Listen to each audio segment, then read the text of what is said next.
저는 대학을 이제 공대를 나왔습니다. 토목과학을 전공했습니다. 공대 과목보다 인문사회 과목이 너무 좋아서 전공 과목은 정말 그 최소한 몇 학점 이상이다 그럼 그것만 딱 듣고 나머지 이제 교양 수업을 이제 많이 들었습니다. 그럼에도 불구하고 최고의 수업을 하나 이렇게 선정해 보라고 제가 들었던 최고의 수업을 무엇이냐라고 물어본다면 그 전공 필수 중에 산업공학 관련 수업이 제일 저는 좋았습니다. 이 공학계 경영학이라고 얘기하는 이 산업공학이라고 하는 그 학문은 이제 다양한 문제를 이제 시스템을 통해서 이제 좀 개선해 나가고 또 최적화된 어떤 효과적인 해결책을 제시하는 겁니다. 토목공학 학생이 왜 산업공학 과목을 들어야 되는가 생각할 수도 있겠지만 예를 들어서 이제 뭐 다리를 건설한다고 했을 때 가장 효율적인 방법이 무엇인가 순서 또 예산 시간 이런 것들을 이제 과학적으로 공학적으로 이제 접근하는 저는 굉장히 매력적이었습니다. 오늘날의 사회도 그렇습니다. 효율성을 중시하는 그런 사회인 것 같습니다. 경제학에 있어서 효율성은 최소한의 투입으로 최대 산출을 기대하는 겁니다. 자동차 내비게이션에서 목적지를 입력을 하면 AI가 최단거리, 최단 시간을 계산을 합니다. 그러면서 최적화된 경로를 우리에게 제시합니다. 그래서 이 최적화라는 거, 또 효율이라는 이 단어가 현대 사회를 대표하는 표현 중에 하나라고 생각을 합니다. 근데 오늘 말씀은요, 그냥 이렇게 우리가 읽으면 별 문제 없어 보입니다. 근데 자세히 뭔가 앞뒤를 살펴보면서 읽어보면 뭔가 좀 이해가 안 되는 부분들이 있어요. 최적화, 또 효율성이라는 관점에서 볼 때 약간 좀 동떨어져 있는 것 같은 하나님의 모습을 볼 수 있다라는 겁니다. 그러니까 어떤 면에서 좀 효율적이지 않다라고 느끼는지 또 하나님의 의도는 무엇인지 우리에게 주시는 교훈은 무엇인지 같이 좀 살펴보았으면 좋겠습니다. 아브라함부터 시작되는 그 믿음의 계보가 이삭으로 넘어가고 그 다음에 야곱으로 넘어가면서 야곱의 12아들들로 이제 이스라엘이라는 나라가 구성이 됩니다. 그래서 야곱은 이름이 하나님께서 이스라엘로 이제 바꿔주시죠. 그래서 야곱이 이제 4명의 부인들과 이 사이에서 12아들을 이렇게 낳게 됩니다. 보시면 레아에게서 르우벤과 시므온, 레위, 유다, 이사갈, 스불론 이렇게 6아들이죠. 그 다음에 레아의 몸종이었던 실바에게서 갓과 아셀, 그리고 라헬의 몸종이었던 비라에게서 단과 납달리가 나오고요. 그다음에 라헬과 함께 요셉과 이제 베냐민이 이렇게 태어나게 됩니다. 그러니까 실제 12지파는 12아들 그대로가 아니죠. 여러분 보시는 것 같이 요셉이 2지파를 차지합니다. 요셉의 아들인 에브라임과 므낫세, 그리고 레위가 이제 빠지게 됩니다. 달리 얘기하면 레위를 따로 떼어놓기 위해서 요셉 2지파를 플러스해서 12를 맞췄다라고 보아도 무방합니다. 그러니까 12아들 그대로 그냥 12지파 하면 될 텐데 굳이 레위를 빼고 요셉을 이렇게 2인분으로 넣는 것, 좀 뭔가 왜 복잡하게 이렇게 하셨는지 좀 생각해 보길 바랍니다. 오늘 민수기 이제 1장을 우리가 뒷부분을 좀 읽었는데 출애굽한 12지파를 계수를 합니다. 그래서 민수기입니다. 영어로 이제 넘버스라고 이 책을 이제 이야기를 하는데 이 계수의 목적은 군대를 조직하기 위해서입니다. 그래서 20살 이상 전투에 나갈 수 있는 사람을 전부 다 이제 그 남자의 수를 세는데 오늘 읽었던 민수기 1장 49절에 너는 레위 지파만은 계수하지 말며 그들을 이스라엘 자손 계수 중에 넣지 말라라고 얘기해요. 그래서 레위를 빼고 나머지를 이제 계산하라고 합니다. 그래서 이렇게 쭉 계산해 보면 르벤, 시므온, 갓 이렇게 12지파를 쭉 이렇게 20살 이상 전투 가능한 남자들을 군대 조직에 쓸 수 있는 남자들을 쭉 수를 세니까 총 60만 명이 이제 조금 넘어가요. 그래서 12지파를 이렇게 나누기를 해보면 약 한 지파당 평균적으로 한 5만 명 정도 되는 겁니다. 그러면 전쟁할 때 좀 여기다가 레위 지파까지 좀 가세를 하면 전쟁할 때만 그러면 이제 레위 지파도 나중에 이제 레위 지파도 2번을 세입니다. 한 달 이상 이렇게 속전을 내기 위한 그 사람을 또 세고요. 또 나중에 성전 봉사를 위한 또 개수를 또 따로 합니다. 한 달 이상 된 사람의 숫자가 이제 민수기 3장에 가면 한 2만 명 정도 된다라고 봐요. 근데 2만 명, 여러분 우리나라 지금 현재 한 대한민국의 군인이 한 50만 명 정도 이제 현역 복무하는 군인들이 한 50만 명 되죠. 그 중에서 이 특수군이라고 얘기할까요? 특수부대가 한 2만 명 정도 된다라고 합니다. 남한에서. 그러면 레위 지파가 2만 명이라 그러면 이것도 굉장히 큰 숫자입니다. 그러니까 전쟁을 할 때 이 2만 명이 같이 좀 도와주면 전력에 확실히 도움이 되고 훨씬 더 강력해질 것 같은데 왜 전력 약화를 감수하면서까지 레위 자손을 따로 떼어서 제외시킵니다. 전쟁에도 나가지 않고 숫자도 세지 않는 겁니다. 그리고 군대뿐만이 아니에요. 이제 진을 칠 때라고 하죠. 군대뿐만 아니라 생활에 있어서도 여러분 왼쪽 그림을 보시면 중앙에 뭐가 있습니다. 성막이 있죠. 성막이 이렇게 딱 서요. 그럼 성막 중심으로 진을 이렇게 칩니다. 진을 칠 때 딱 자리가 정해져 있어요. 동쪽에 세 지파, 북쪽에 세 지파, 남쪽에 세 지파, 서쪽에 세 지파 딱 정해져 있고 또 보시면 성막 중심으로 또 레위 이제 제사장 또 레위 자손들이 어디에 위치한 것 같이 다 자리가 이렇게 나와 있습니다. 그리고 오른쪽 보면 이제 이 구름 기둥과 불 기둥이 움직여요. 그럼 이제 성막을 걷어서 이제 진행을 합니다. 이 진행을 할 때도 보면 따로 진행을 해요. 다른 12지파들하고 위치가 다르죠. 오른쪽 보면 제일 앞에 이제 제사장 그룹이 나가고 그다음에 이제 게르손, 무라리, 그다음에 고앗 이렇게 그 가는 위치 자체가 다 다릅니다. 그러니까 생활 자체가 12지파하고는 안 섞여입니다. 안 섞여요. 그러니까 이스라엘이 아닌 것 같은 이스라엘인 것 같은데 또 이스라엘이 아닌 것 같은. 그래서 레위 지파를 따로 떼어 놓으신 이유를 오늘 이제 읽었던 본문 50절과 또 53절에 설명을 하고 있는데 이 성막 제사에 대한 부분이죠. 근데 53절 그 뒷부분에 뭐라고 얘기하냐면요. 레위인은 증거의 성막, 이거는 이제 성막을 그냥 증거의 성막이라고도 얘기를 합니다. 증거의 성막에 대한 책임을 지킬지니라면서 책임이라는 단어를 쓰고 있습니다. 너희가 이 성막 봉사에 책임을 좀 져야 된다라고 얘기를 해요.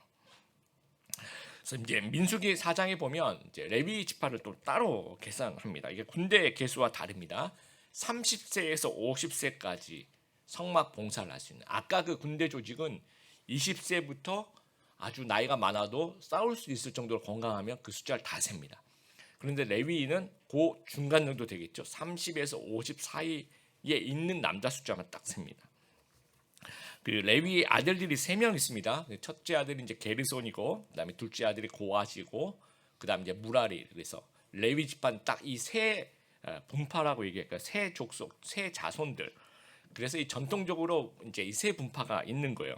숫자 셀 때도 이 세 분파대로 임무도 다 각각 다릅니다. 그래서 고앗 자손이 이제 2,750명, 게르손이 세 보니까 이제 2,630명, 무라리 자손이 한 3,200명 해서 총 8,500명, 그러니까 8,000명이 넘어갑니다.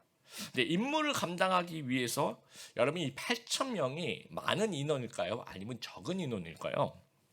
예를 들어서 우리가 어떤 행사를 하는데 행사 진행 요원이 100명이 있다. 그럼 그것만 가지고 많고 적다를 얘기할 수도 없겠죠.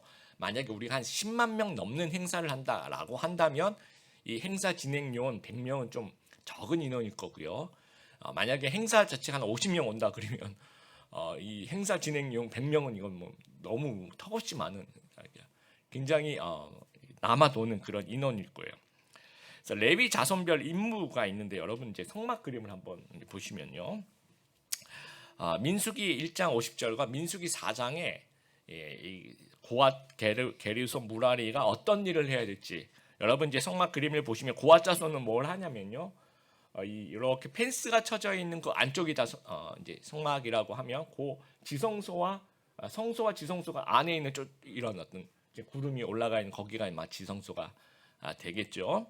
거기 안에 기구들이 있어요. 성소 및 지성소에 물품들이 있습니다. 법궤가 있고, 뭐 진설병이 있고, 등대가 있고, 분향단이 있고, 뭐 어떤 그런 것들을 운반하는 관리하고 그런 것들이고요. 게르손 자손은 여러분 이제 성막뿐만 아니라 이제 모든 것들이 이제 덮개와 휘장으로 되어 있어요. 그런 천이라든지 덮개라든지 휘장이라든지 이런 것들, 펜스 주위에 펜스도 이거 다 세마포로 이렇게 휘장으로 되어 있죠. 이런 것들을 이제 관리하고 운반하는 겁니다. 그리고 무라리 자손요. 그 여러분 펜스를 보면 이제 이렇게 기둥이 세워져 있죠. 이런 널빤지들. 그리고 그 밑에 널빤지 그 기둥이 있고 그 밑에 널빤지 또 받침이 이렇게 보이시죠? 그리고 받침을 이렇게 하는 줄, 텐트 칠 때 줄 같은 거, 그리고 말뚝 박는 거, 그런 것들을 관리를 합니다. 그러면 여러분 업무에 비해서 이 레위인의 숫자가 너무 많다라는 거죠. 그러면 이게 이 성막의 크기가 어느 정도 크는가? 여러분 축구장 생각해 보세요. 이 국제 규격에 이 축구장이 클까요? 아니면 이 성막이 클까요? 이 성막은 축구장의 반의 반도 안 됩니다. 이게 성막 보면 이 100규빗, 50규빗, 그러니까 한 45m 곱하기 한 22m 하면 한 300평 조금 넘어요. 그래서 축구장은 한 2,000평 정도 된다라고요. 그러면 성막은 축구장 크기 한 6분의 1 정도, 반의 반보다 작다고 아까 말씀드렸죠. 근데 축구장 여러분 월드컵 할 때 기억나십니까? 그 22명이 들어가는데 밀집 수비하면 좁아 보여요. 그런데 이 그 축구장이 6분의 1 크기에 아까 레위 자손이 몇 명이라고 그랬죠?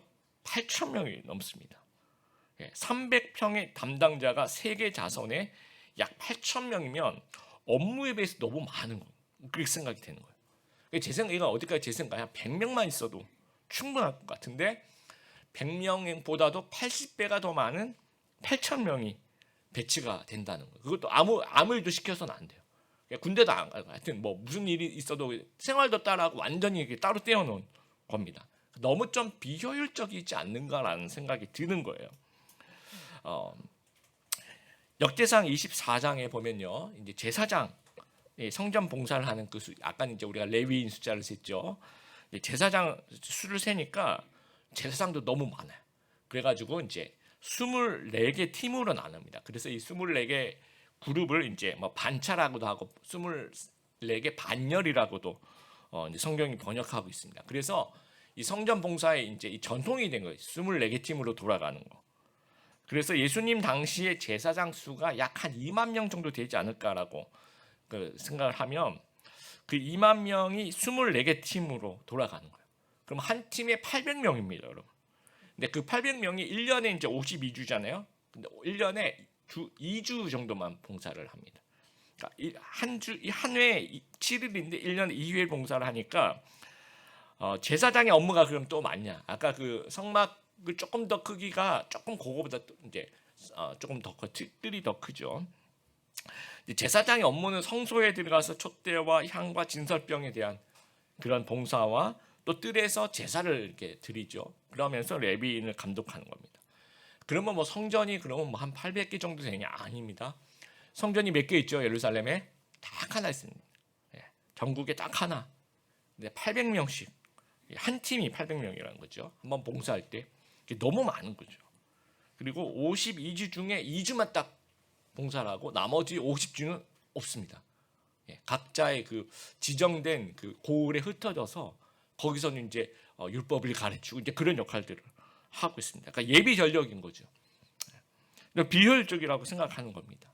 그리고 역대상 25장에 보면 찬양팀과 찬양 인도자가 나오는데 수금과 비파와 재금을 타면서 나오는 이 찬양팀들이 쭉 나오는데 이분들이 이제 성전에서 감사와 찬양을 드리는 우리 이제 찬양팀인 거예요.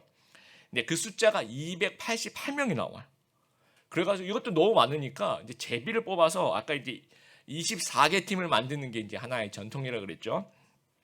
12명씩 24개 팀으로 나눕니다. 근데 전국에 성전이 몇 개 있다 그랬죠? 딱 하나 있습니다. 그러면 우리 드림의 교회도 우리 드리머스가 있고 하트워십 있고 그렇죠. 2개 팀이 있는데 전국의 성전이 딱 하나인데 24개 팀이 돌아가는 거예요. 한두 개가 아니라 288명이 24개 팀으로 12명씩 돌아가는 겁니다. 그러니까 하나님께서 예배 제사를 위해서 하나님과의 관계를 위해서 따로 떼어놓은 사람들의 수를 효율적인 측면에서 보면 아주 비효율적으로 보일 수 있다는 거예요.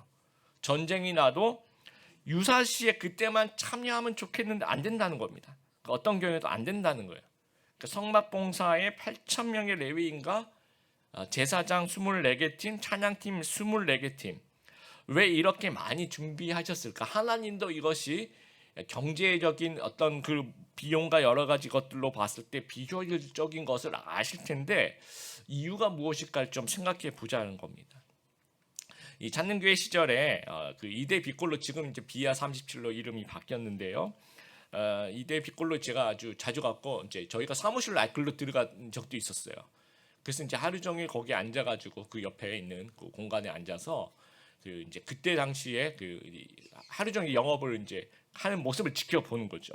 제가 이제 궁금한 점이 뭐였었냐면 지금은 아주 장사가 잘 됩니다. 근데 그때 당시는 그렇게까지 사람이 없었는데 요리사 하시는 우리 직원들이 또 안에 그 주방에서 일하시고 홀에서 한 명의 직원과 한 명의 아르바이트 학생이 꼭 두 명이서 이제 서빙을 하고 있는 거예요.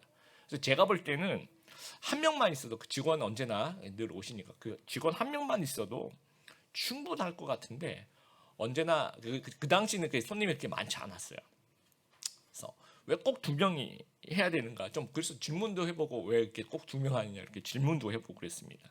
그때 당시에 그러면 매출이 좀 많이 나와서 그 매출이 너무 많아서 이렇게 돈이 쓸 데가 없어서 알바를 쓰는 건지도 이제 제가 질문을 해보니까 거의 매출이 좀 달랑달랑 이거는 좀 한국식 표현이고 영어로 표현하면 이분 된다라고 얘기를 하죠.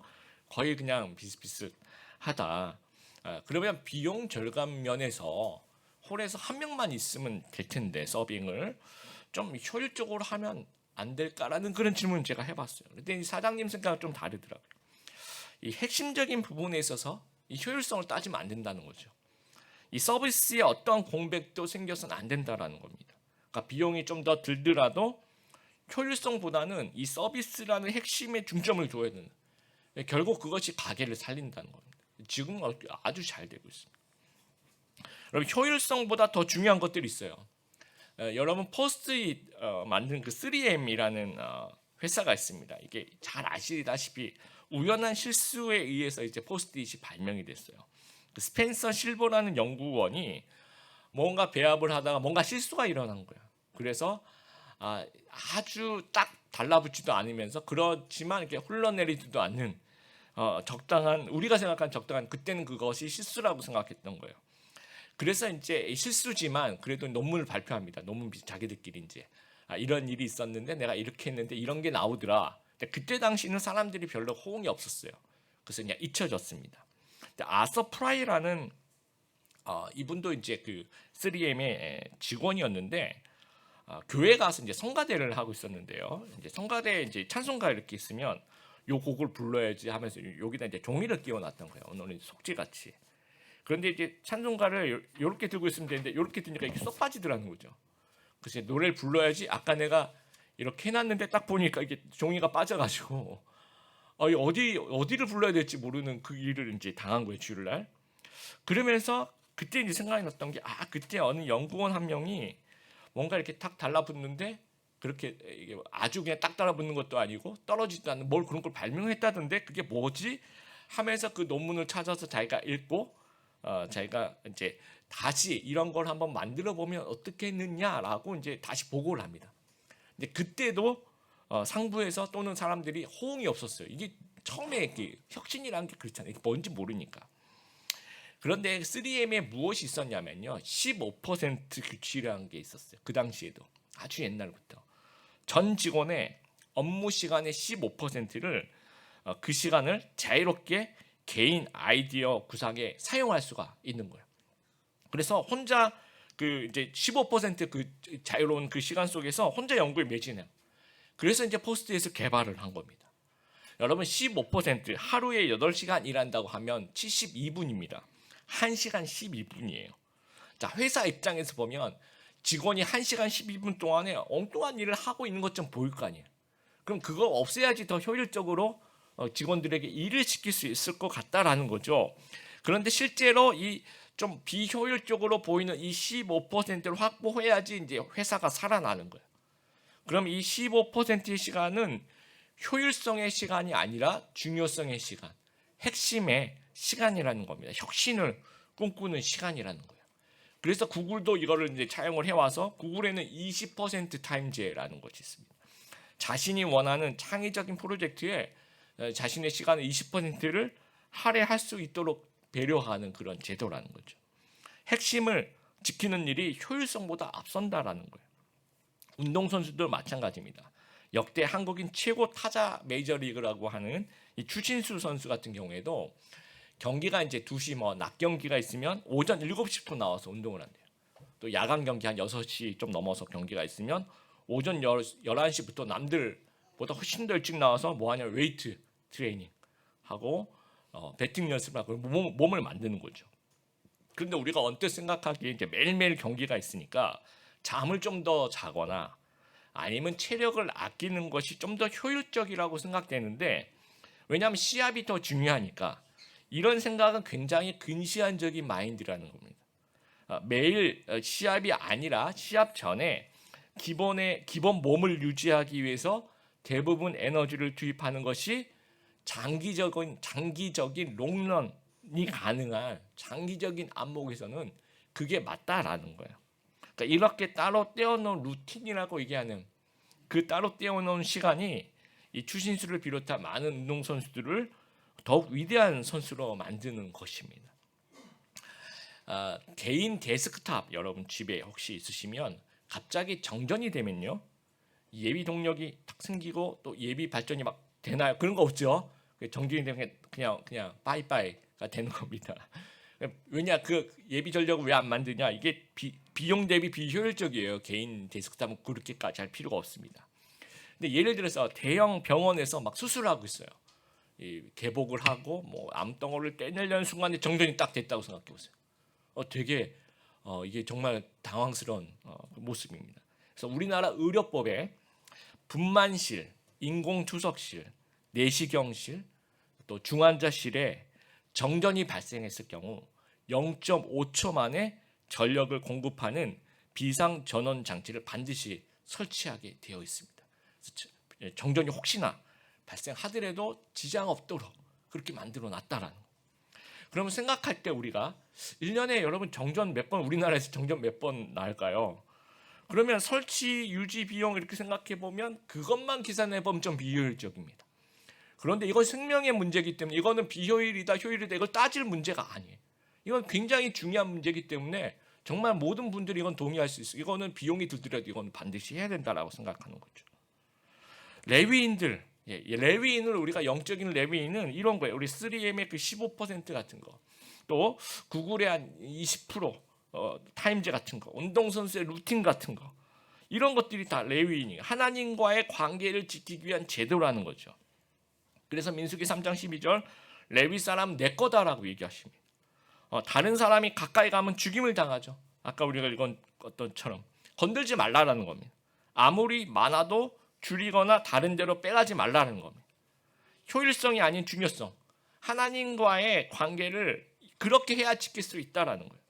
하나님과의 관계는 너무 중요해서 예비 인원, 비상 인원 일부러 몇 배, 몇십 배를 배치해도 단 한 번도 일손이 모자라서 하나님과의 관계에 지장이 생기지 않아야 된다는 거예요. 군대 조직에 끼워놓지 말고 따로 떼어놓으라는 얘기입니다. 왜냐? 전쟁 중에서라도 이 제사가 위축되어서는 안 된다는 거예요. 진을 배치하고 행진 배치해도 따로 떼어놓으라는 얘기입니다. 생활 중에서도 섞이지 말라는 거예요. 레위인 8,000명 따로 떼어놓으라는 겁니다. 성막 관리에 잠시의 지장도 생겨서는 안 된다는 거예요. 제사장도 24개 팀을 따로 떼어놓으라는 거예요. 단 한 번의 제사도 놓쳐서는 안 된다는 겁니다. 찬양팀도 24개 팀을 따로 떼어놓으라는 얘기입니다. 단 한 번의 찬양이 중단되지 않게 해야 된다는 거예요. 일부러 비효율적으로 배치를 한 겁니다. 그만큼 중요하기 때문인 거예요. 그것이 이스라엘의 핵심이었다라는 겁니다. 그래서 이스라엘의 역사를 보면요, 따로 떼어놓은 레위 지파가 잘 활동하면 부흥의 시기가 옵니다. 근데 잘 돌아가지 않을 때는 이제 암흑의 시간이 되는 거예요. 사사기 보면 이제 제사 시스템이 이제 붕괴가 됩니다. 그리고 레위족 지파 레위인 제사장 다 도망가요. 할 일이 없으니까. 그리고 그래서 사람들이 자기 소견에 옳은 대로 행동했다라고 사사기 마지막 부분에 써 있습니다. 그러니까 하나님과의 관계가 끊어지니까 암흑기로 이제 가는 겁니다. 히스기야 왕이 25살에 이제 왕이 돼요. 왕이 되고 제일 먼저 한 일, 여러분 이제 성경을 읽어보시면 성전의 문을 열었다라고 돼 있어요. 근데 제가 그 성경을 읽으면서 성전에 오늘도 이제 우리 드림교회 누군가 문을 열고 들어왔을 거 아니에요. 그 얘기인가 싶어서 좀 찾아보니 그게 아닙니다. 히스기야 왕이 성전의 문을 열었다는 얘기는요. 그 히스기야 왕의 아버지 아하스 왕은 성전을 그냥 문을 닫아버렸어요. 하나님께 제사를 드리지 않고 우상 숭배하고 그러니까 성전을 폐쇄해 버린 거예요. 그러니까 히스기야 왕이 즉위하면서 제일 먼저 한 일이 성전 문을 열고 수리를 하고 제사장과 레위인을 다시 배치하기 원래대로 이제 배치하기 시작합니다. 그래서 하나님과의 관계를 회복합니다. 그리고 따로 떼어놓은 이 조직 레위 지파가 부활을 해요. 그러면서 성전 기능이 회복이 됩니다. 그래서 영적인 부흥, 이스라엘 부흥이 일어나면서 다윗 다음에 부흥기는 히스기야 왕으로 생각을 하는 겁니다. 헬리콥터에 이 프로펠러가 위에 달려 있습니다. 굉장히 무거울 것 같아요, 그렇죠? 이것 없으면 더 가벼워질 것 같습니다. 그런데 헬리콥터가 날아가게 하는 것은 바로 프로펠러가 거기서 이제 양력이 생기면서 헬리콥터가 날아가게 만드는 거죠. 그러니까 프로펠러가 핵심이라는 거야. 이것이 존재하기 때문에 전체를 날아가게 하는 겁니다. 여러분 우리 성도들에게 있어서 성도가 만약에 헬리콥터라고 봐요. 그러면 이 프로펠러는 무엇일까요? 이 프로펠러는 하나님과의 관계예요. 레위 지파라는 거죠. 하나님과의 관계가 성공적일수록 진짜 성공하는 인생이 되는 겁니다. 그러니까 우리에게 필요한 것이 그래서 레위 지파가 필요한 거예요. 영적인 상징하는 거, 레위 지파가 상징하는 거. 하나님과 관계를 이어지기 위해서 따로 떼어놓은 것들이 우리 삶에 있어야 된다는 거죠. 그래서 우리들의 레위 지파, 여러분 주일이 우리에게 레위 지파가 될 수 있어요. 천금 같은 하루를 따로 떼어놓는 거죠. 이 시간에 잠을 자거나 이 시간에 놀러 가거나 아니면 이 시간에 나를 위해서 사용하면 이게 더 효율적일 것 같아요. 어떻게 보면 이게 이제 더 비효율적인 것 같습니다. 그런데 이 주일이 레위 지파라는 거예요. 이건 효율성의 문제가 아니라 이 핵심의 문제, 생명의 문제라는 겁니다. 비효율적으로 따로 떼어놓을 때 하나님과의 관계가 회복되고 하나님과의 관계가 유지될 수 있는 거예요. 누구든지 이걸 건드리면 안 되는 겁니다. 그렇기 때문에 하나님께서 친히 구별하셨어요. 개인적인 날이 아니라 주의 날이라고 얘기합니다. 그래서 이 거룩한 낭비가 있어야 돼요. 최대한 교회에서 좀 많은 시간 끝까지 좀 우리가 누릴 수 있어야 돼요. 그러면 주일이 나머지 일주일을 여러분 지켜드릴 겁니다. 소그룹 안 하고 집에 가면 더 효과적일 것 같아요. 근데 소그룹이 레위 지파입니다. 여러분 예배만 드리는 그룹이 있고 예배도 드리고 소그룹 하는 그룹을 조사를 해보면 소그룹 안 하고 예배만 드리는 그룹에 비해서 예배도 드리고 소그룹 하는 비율이 8배 정도 영적으로 더 성장한다는 그런 보고가 있습니다. 그래서 충분한 나눔과 이 성경 공부를 우리가 이 소그룹 동안에 하게 된다면 오히려 이것이 시간을 투자하면 나에게 더 마이너스가 되는 것이 아니라 오히려 나에게 더 큰 힘을 줄 것이라는 거예요. 제자 훈련도 마찬가지입니다. 여러분 나는 요즘에 왜 이렇게 좀 영적으로 잘 성장하지 못할까 하는 것은 우리에게 예배가 없는 것이 아니고 제자 훈련이 없기 때문이에요. 다시 말해서 성도는 예배가 아니라 제자 훈련으로 변화되는 겁니다. 운동선수들이 몸을 만들고 훈련하는 시간에 투자하면서 시합에 좋은 결과를 만드는 것처럼 영혼의 훈련도 마찬가지. 변화로 우리를 인도할 것입니다. 이 재정에 대한 문제도 마찬가지. 11조도 따로 떼어놓음이 오히려 마이너스가 아니라 오히려 재정 사용에 더 윤택하게 할 수 있는 그런 핵심이 될 수 있다는 겁니다. 또 매일의 경건의 시간, 아까 3M이 15% 규칙, 구글이 20% 타임제가 1시간이 훌쩍 넘어갑니다. 그렇죠? 그래서 우리도 매일의 레위 지파의 루틴이 필요한 거예요. 하루에 1시간 정도는 따로 떼어놔서 하나님과 같이 만나는 그런 시간이 있어야 되는 거죠. 영적 전투의 승리가 여기서 나올 수 있다라는 겁니다. 새해 우리 성경 통독 프로젝트를 시작을 합니다. 우리가 그동안에 성경을 왜 이렇게 못 읽었을까요? 생각해 보면 따로 떼어놓는 시간이 없었기 때문일 수도 있을 것 같습니다.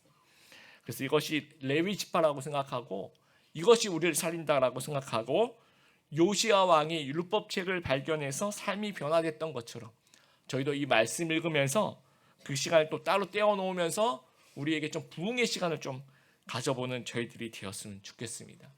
마지막으로 우리 C.S. 루이스가 이런 얘기를 했어요. 하나님의 영광이 우리의 지식에 비추면 진리가 이해가 되고 우리의 의지에 비추면 선으로 정말 선으로 나타나고 또 감정에 비추면 즐거움이 생긴다라고 얘기를 합니다. 그래서 우리 2023년 새해 첫날 주일 예배 하나님의 영광이 우리 성도님들의 삶의 구석구석 비칠 수 있는 그런 새해가 되기를 바랍니다. 그러기 위해서 레위 지파와 함께하는 그런 한 해가 되기를 바랍니다. 레위 지파를 따로 떼어놓고 그것을 강력하게 지킬 수 있는 그런 한 해가 되길 바랍니다. 이것은 하나님을 위해서 하는 부분도 있지만 결국 신앙인으로서 나를 살리는 부분도 있다는 사실을 우리가 기억하면서 하나님과의 관계에 집중하며 영적 부흥을 경험하시는 우리 귀한 드림의 교회 성도 다 되시기를 주님의 이름으로 축복합니다.